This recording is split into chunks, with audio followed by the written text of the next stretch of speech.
अस्सलाम वालेकुम, आप देख रहे हैं इनाम कंस्ट्रक्शन इन्फॉर्मेशन। उम्मीद करता हूं कि आप सब खैरियत से होंगे। हाजिर हूं एक नई वीडियो के साथ। आज हम आपको बताने जा रहे हैं, अगर आपने 5 मरले के घर को फिनिश करना है तो उसके अंदर आपकी लेबर कॉस्ट क्या आएगी और उसके अंदर आपके दीगर अखराजात जो है मटीरियल का कितना खर्चा आएगा और मटीरियल कौन कौन सा लगेगा, इस वीडियो में इंशाल्लाह हम आपको बताएंगे। तो आपने वीडियो को एंड तक देखना है। वीडियो को शुरू करते हैं। शुरू करने से पहले अगर आप हमारे चैनल पर नए आए हैं या पहले से भी आप हमारी वीडियोस देख रहे हैं और आपने अभी तक हमारे चैनल को सब्सक्राइब नहीं किया तो अभी कर दीजिए और साथ में लगे बेल आइकन को ज़रूर प्रेस कर दीजिए ताकि हमारी हर आने वाली वीडियो आप तक बआसानी पहुंच सके। तो इस तरह फिनिशिंग के अंदर कौन कौन सी चीज़ें आती हैं ये मैं आपको थोड़ा सा मुख्तसरन बताता चलूँ। इससे पहले मैंने जो एक वीडियो बनाई थी वो ग्रे स्ट्रक्चर पे बनाई थी, जो अभी आपके सामने स्क्रीन पे शो हो रही है। अगर आप ग्रे स्ट्रक्चर के बारे में मालूम करना चाहते हैं तो आप ये वाली वीडियो देख सकते हैं। लेकिन अगर आप सिंपल तौर पर उस पर उसका लेंटर डालना चाहते हैं, RCC लेंटर डालना चाहते हैं या फिर RBC लेंटर डालना चाहते हैं तो उसका लिंक भी मैं डिस्क्रिप्शन में दे दूँगा। आप 5 मरले के सिंगल स्टोरी डबल स्टोरी घर को RCC लेंटर डालने का खर्चा हमारी वीडियो से देखकर मालूम कर सकते हैं। तो फिनिशिंग के अंदर ग्रे स्ट्रक्चर के अलावा कौन कौन सी चीज़ें आती हैं ये मैं आपको बताता चलूँ कि फिनिशिंग के अंदर जो होती है वो इलेक्ट्रिशियन का काम हुआ होता है लेकिन उसकी फिटिंग आ जाती है। इसी तरह जो है गैस पाइपिंग आ जाती है, इसी तरह प्लम्बिंग आ जाती है। प्लम्बिंग का काम मुकम्मल पहले ही हुआ होता है, सेंट्री का काम मुकम्मल पहले ही हो जाता है लेकिन उसकी जो फिटिंग है, जिस तरह की टूटियां हैं, शावर सेट होता है, ये मुकम्मल लगना होता है वाशरूम के अंदर। और इसी तरह बाकी जो किचन के अंदर इसकी जो प्लम्बिंग का काम होता है वो फिनिशिंग करना होता है। तो आपने हर काम को फिनिशिंग के अंदर मुकम्मल फिनिश ही करना होता है। इसके साथ साथ आप देख सकते हैं कि किचन का काम होता है, बाथरूम का काम होता है। किचन के अंदर जो है वो आपका सिंक लगना होता है। इस तरह किचन हुड्स वगैरह जो चूल्हे होते हैं वो लगाने होते हैं। और इसी तरह बाथरूम के अंदर जो रहता है वो इसी तरह सीट्स लगाई जाती हैं। इसी तरह बुज़ुर्ग हजरात के लिए आप कमोड भी लगाते हैं। कमोड भी आपके वाशरूम के अंदर होना चाहिए। हर घर में कोई ना कोई बुज़ुर्ग तो होता ही है लेकिन उसी के साथ साथ आपको उसके लिए कमोड भी होना चाहिए आपके वाशरूम के अंदर। तो इसका ख़र्चा आ जाता है। इसी के साथ साथ दरवाज़े, अलमारियाँ और इसी तरह जो है वो आपके कैबिनेट्स वगैरह वो वुड वर्क में आ जाते हैं क्योंकि वुड वर्क का काम भी कंप्लीट होना होता है। और इसी तरह जो है वो विंडोज़ वगैरह होती हैं, दरवाजे वगैरह होने होते हैं और मेन गेट वगैरह, ये टोटल काम जो है फिनिशिंग के अंदर आ जाता है। मार्बल वगैरह का काम और इसकी रगड़ाई का काम ये मुकम्मल फिनिशिंग के अंदर आ जाता है। तो सबसे पहले हम बात कर लेते हैं वायरिंग की। आपका वायरिंग के अंदर खर्चा कितना आएगा यानी इसकी फिनिशिंग के अंदर। तो फिनिशिंग के अंदर सिंगल स्टोरी के अंदर कोई इतना बड़ा काम नहीं होता। आपने घर में जो इलेक्ट्रिशियन वाले से आपने बटन वगैरह लगवाने होते हैं, बोर्ड्स वगैरह लगवाने होते हैं, तो उसका खर्चा आपका तकरीबन 50,000 रुपये आ जाएगा। उसके अंदर जो उसकी कॉस्ट होती है, लेबर कॉस्ट होती है। लेबर कॉस्ट आप देख सकते हैं कि लेबर कॉस्ट जो होती है वो पहले ही आपकी तय हो जाती है ग्रे स्ट्रक्चर के अंदर। तो ग्रे स्ट्रक्चर के अंदर ही लेबर कॉस्ट आ जाती है। आपने एक ही बार उसको मुकम्मल फिनिशिंग करने के उसके साथ पैसे तय कर लेने हैं। इसी तरह गैस पाइपिंग होती है, उसका भी खर्चा आपका 50,000 रुपये आ जाएगा। और इसके बाद जो है प्लम्बिंग का काम, जो फिटिंग का काम होता है, पाइप वगैरह लगने होते हैं, जो टूटियाँ लगनी होती हैं, शावर सेट वगैरह लगने होते हैं, उसका भी आपका जो कॉस्ट है, खर्चा है, वो 50,000 रुपये आ जाएगा। इसके बाद बात कर लेते हैं किचन एंड वाशरूम्स की। तो किचन के अंदर जो आपका सिंक है तकरीबन आपका 20,000 रुपये उसका खर्चा आएगा। और इसके साथ साथ किचन के अंदर जो है वो किचन हुड एक जो है वो चूल्हा लगाया जाता है बड़ा बेहतरीन किस्म का। तो आपका जो 5 मरले का घर होता है सिंगल स्टोरी, उसके अंदर एक ही किचन होता है तो वो चूल्हा भी आपको एक ही चाहिए। तो एक ही चूल्हा जो होता है उसके अंदर 2 फंक्शन होते हैं, आप एक ही टाइम पे 2 खाने पका सकते हैं उसके अंदर। तो उसका जो खर्चा है वो 50,000 रुपये में आपको मिल जाएगा।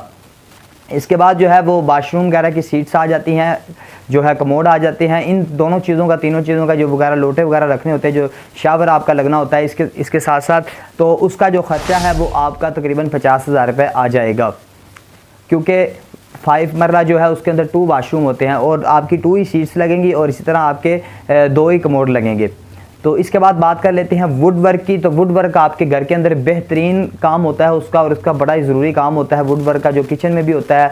आप दरवाजे भी लकड़ी के लगवा लेते हैं, आप कैबिनेट वगैरह भी जो किचन के होते हैं वो भी बनवा लेते हैं। लेकिन इसके अंदर जो थोड़ा सा प्राइजेज़ में फ़र्क होता है कि आपने जो डिज़ाइन पसंद करना है आपको उसी के पैसे अलग से चार्जेस होते हैं। अगर आप हाई लेवल का डिज़ाइन पसंद करेंगे तो पैसे भी हाई लेवल के होंगे, और अगर आप लो लेवल का या सादा सा आप रख लेंगे तो उसके पैसे भी उतने कम हो जाते हैं। तो किचन और दरवाजे वगैरह और कैबिनेट वगैरह का टोटल खर्चा आप तकरीबन 3 लाख रुपए आ जाएगा। इसके बाद बात कर लेते हैं विंडोज़ कॉस्ट की। जो आपकी विंडोज़ होती हैं उसकी एलुमिनियम की विंडोज़ लगती हैं और उसके अंदर शीशा भी लगना होता है। तो 5 मरले के सिंगल स्टोरी घर के अंदर आपकी तकरीबन 2 विंडोज़ लग जाएंगी और एक विंडो का जो खर्चा है तकरीबन 30,000 रुपये होता है। एलुमिनियम की आपकी एक जो खिड़की होती है यानी जो एक विंडो होती है वो आपकी 15 से 16,000 रुपये में मिल जाएगी आपको। और उसके अंदर अगर आप शीशा लगवा के आप मुकम्मल उसको तैयार करवाएंगे तो आपका खर्चा 30,000 रुपये एक विंडो का आ जाएगा। तो आपका ये टोटल खर्चा जो है विंडोज़ का 2 विंडोज़ का ये तकरीबन आपका 60,000 रुपये खर्चा आएगा। इसके बाद बात कर लेते हैं सीलिंग और पेंट की। तो सीलिंग का जो काम होता है ये तकरीबन आपको विद मटेरियल 100 रुपये पर स्क्वायर फुट पड़ेगा। तो आप अपने टोटल घर का काम करवाएंगे 5 मरले का जो स्क्वायर फुट बनता है ये तकरीबन 1200 स्क्वायर फुट बन जाता है, 1000 नीचे और ममटी का भी। तो आमतौर पे ममटी के अंदर हम सीलिंग नहीं करवाते, नीचे मुकम्मल तौर पे करवा लेते हैं।